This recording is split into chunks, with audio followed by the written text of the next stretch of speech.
Hello everybody, myself Dr. Garima Sharma. I am dermatologist by profession. Skin में most commonly जो patient complain लेके आते हैं वो होता है पिगमेंटेशन, क्योंकि इंडियन स्किन में पिगमेंटेशन होना बहुत ही कॉमन है। पिगमेंटेशन बहुत कारणों से हो सकता है, जैसे मुहासों के दाग हो सकते हैं, झाई हो सकती है, किसी वजह से चोट लगने की वजह से निशान या काला धब्बा पड़ सकता है, या कभी स्किन में बर्न होने की वजह से या स्किन में एक्जिमा होने की वजह से भी एक काला निशान छूट सकता है। आज हम बात करने वाले हैं मेलास्मा, जिसको हम हिंदी में झाई कहते हैं, जो कुछ इस तरह से दिखती है।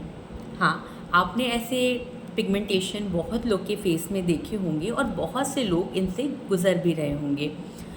नॉर्मली देखा जाता है कि जो झाई होती है उसको ठीक होने के बाद वो वापस आ जाती है।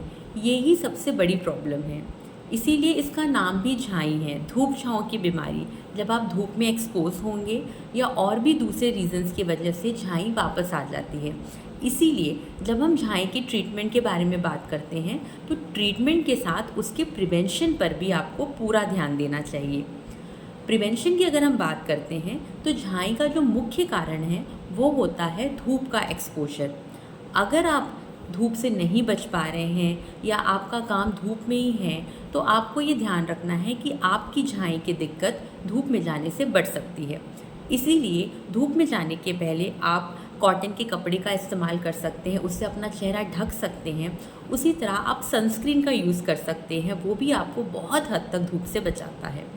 इसके अलावा बहुत से हार्मोनल चेंजेस जो बॉडी में होते हैं, फॉर एग्ज़ाम्पल प्रेगनेंसी के समय या डिलीवरी के बाद या मेनोपॉज के आसपास, या नॉर्मल भी अगर हमें लाइफ में कुछ स्ट्रेस चल रहा हो उस केस में भी हमारे बॉडी के हार्मोन्स में बदलाव आते हैं और उन बदलाव के कारण भी किसी को झाई हो सकती है। तीसरे कारण की अगर हम बात करें तो झाई पारिवारिक भी होती है। अगर हमारी फैमिली में मम्मी, मासी, बुआ या किसी क्लोज रिलेटिव को झाई होता है तो संभावना होता है कि हमें भी झाई हो सकता है।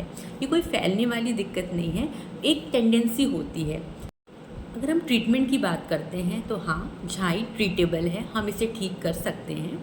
तो ट्रीटमेंट की शुरुआत सनस्क्रीन से होती है। आपको रेगुलर बेसिस में सनस्क्रीन लगाना है और फिर आपके डॉक्टर्स आपके स्किन को ध्यान में रखते हुए आपको डीपिगमेंटिंग क्रीम्स, मतलब ऐसी क्रीम्स जो आपके पिगमेंट्स को धीरे धीरे लाइटन करके ख़त्म कर सकते हैं, वो आपको प्रिस्क्राइब करते हैं। एक बात आपको ज़रूर ध्यान रखना है कि किसी नॉन डॉक्टर्स के कहने पे, जैसे कोई पार्लर वाले ने आपको कुछ सजेस्ट कर दिया या किसी मेडिकल शॉप वाले ने आपको सजेस्ट किया, उनके कहने से प्लीज़ कोई ऐसी क्रीम ना लीजिए जो आपके स्किन को फ़ायदा करे ना करे पर नुकसान ज़रूर पहुंचा सकती है। इसीलिए जब भी आप कोई दवाई लेते हैं, चाहे वो खाने की हो चाहे वो लगाने की हो, उसको प्रॉपर उस बीमारी के एक्सपर्ट से ओपिनियन लेके कंसल्ट करके ही इस्तेमाल करें और अपना ट्रीटमेंट ज़रूर लें। Thank you.